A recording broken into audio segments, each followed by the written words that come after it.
Hi, everybody. Welcome to Music Cities Conversations. I haven't seen you all in a little while. My colleague Camilla has been doing an amazing job filling in for me, but I am thrilled to be back doing these Music Cities Conversations, and I've got a really old friend of mine with us today. We're going to be talking about China and talking about live music, so please, Philipp Grefer, please introduce yourself. Yeah, hello. I'm Philip. Very nice to see you again, Shain, after all that time. I'm the co-founder of Fake Music Media, which was founded 10 years ago in Beijing. We brought a lot of bands from about maybe 200 acts or so to China in the last 10 years, and we managed a couple of Chinese acts as well. And I'm also the founder of Wise, and as this is a conference/festival in Beijing, which I'm running the last 3 years. This year would be the third year, and it should have happened already in April, but it got postponed due to Covid-19. So now it's supposed to happen in August, end of August, in Beijing. So, you're in Berlin right now, right? Yeah. As we were saying, you can't go back to China unless you spend 3 weeks in a government-sponsored hotel, essentially. Yeah. So how has business changed? How are you, how are things going for business in China, especially that, China seems to be emerging, obviously, a little quicker than other places? Do you feel more? Yeah. I mean, I think, for the live music industry, not so much has changed. I mean, not so much is different than what it is here. There's no concerts. There's here and there some clubs opening and then sometimes even closing again. China is a big country, so it's very regional as well. While Beijing is kind of the strictest city of them all because the government is there, the farther away you're from the emperor, sometimes it's a little bit looser. But it's still, essentially everything is more or less closed on terms of the live music industry. But at the same time, things are opening again. Restaurants are opening, and there's I heard there's even traffic jams again. So things are slowly moving towards normalcy. But until there's a vaccine, I don't think things will go back to normal. So one thing that a friend of mine told me, which I find very interesting, is one of the potential opportunities when live music returns is that local music will be the only music for a period of time, because it'll take a little bit longer for touring to pick up. And I'm curious if you see that as an opportunity in China for your business. I read an article on Resident Advisor of a club that had reopened in Shenzhen, that local artists were being given more opportunities because they were the only artists available. Yeah, definitely that's a trend. I think that's been a trend even before. If you see the thing is, I came to China in 2007 for the first time. Around then I kind of knew every DJ. There weren't that many, frankly. And and all these underground bands or whatever, I knew quite a lot of them. So the scene was emerging and, was not that big essentially.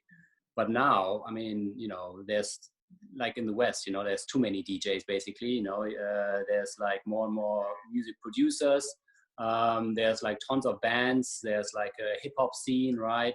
So, there's just more and more domestic acts coming out of China.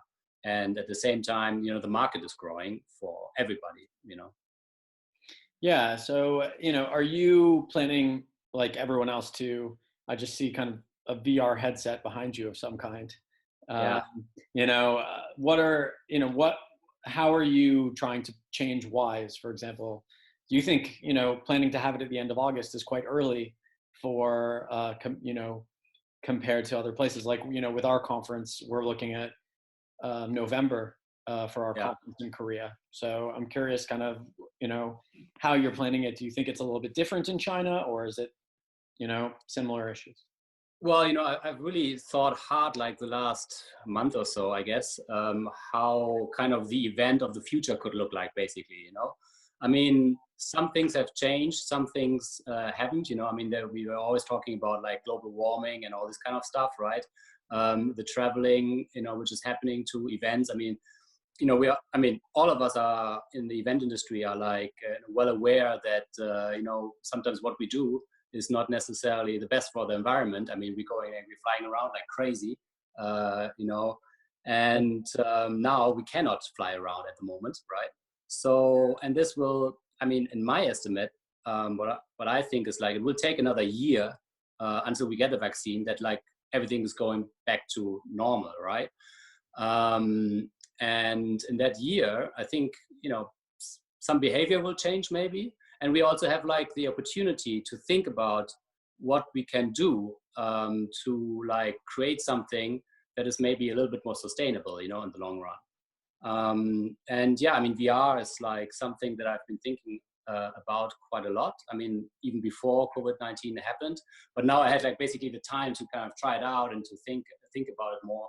And I came to the conclusion that, I mean, it's not there yet, but it's definitely an interesting way of actually having a feeling of meeting somebody in person. I mean, if we have a Zoom call, which is, nice, we see our face, and stuff like that, but we're not together in the same room, right?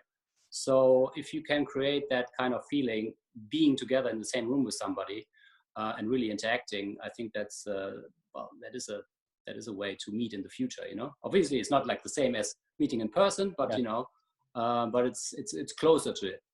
Yeah, I've been, speaking to some of my friends who run festivals, and again, sustainability is a word that sometimes, can come off hollow, I would say, because there are some incredible festivals that are entirely zero waste and sustainable, but it is hard, the events business. And, I saw, a Korean band that was entirely made up of holograms.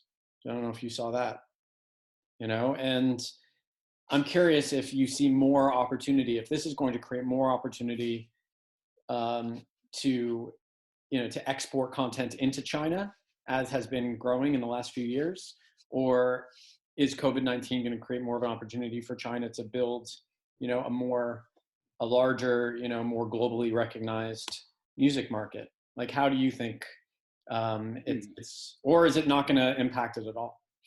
Well, I mean, I would really wish that it would be easier to meet people like in VR, I think that's an opportunity between China and Europe, definitely.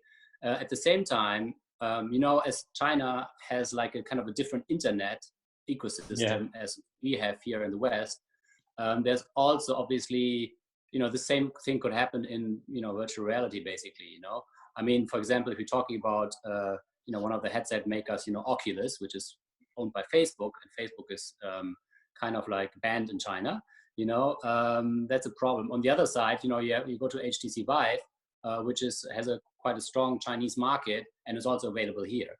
So like it will be actually very interesting to see how this will turn out in the next couple of years. But I believe that virtual reality in China will be a very big thing. While the adaptation here will be maybe a bit slower, but yeah, I think there's tons of opportunity in that space.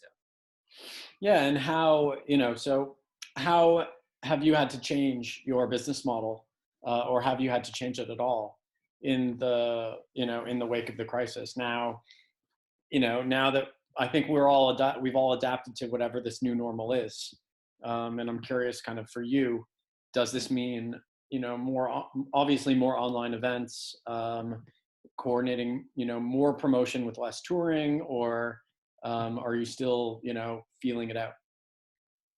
Yeah, definitely. I mean, I guess less touring. I think that was like a trend for us in the last few years anyway, that we go a little bit away from the, touring bands kind of thing. It's,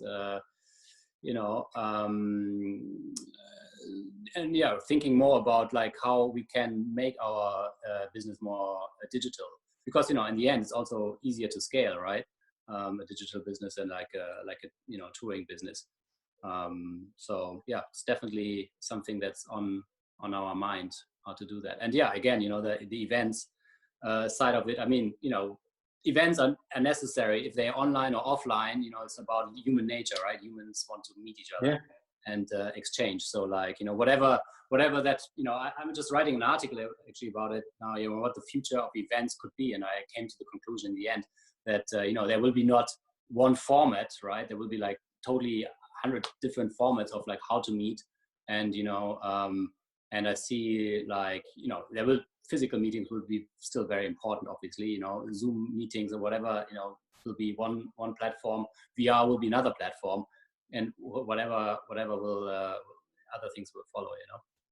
Yeah, I saw, you know, that nearly, was it 13% of the Finnish population joined a virtual May Day celebration there. So, you know, I think you know, it's human nature to congregate, right? And we've been changing how we congregate anyways for years. Even like, you know, look at in many regards, you know, there's been more and more larger festivals happening around the world. And I feel that, you know, I feel eternally hopeful. And that's kind of the last question I always ask my interviewees is, you know, there's a lot to be frustrated about right now, but, you know, do you feel hopeful about where we're headed as a music industry, where we're headed as an events industry, especially from a Chinese context as well? You know, definitely, you know, there's so much exciting things that will come out of it just because of the technology and stuff happening, you know, and the people becoming better at what they're doing. You know, I think that's another thing that we will see in terms of China. You know, already in the last year, you know, two of the biggest music industry stories were Chinese, right? Which is TikTok basically, and you know, Tencent buying Universal, 10% of Universal. We will see more of that.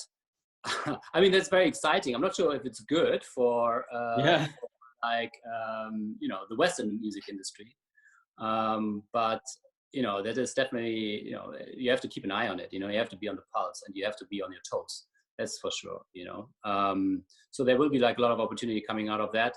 And for, you know, for the general music industry, yes. I mean, you know, Scott Cohen said about, you know, was telling about the Napster moment, right, of the live music industry.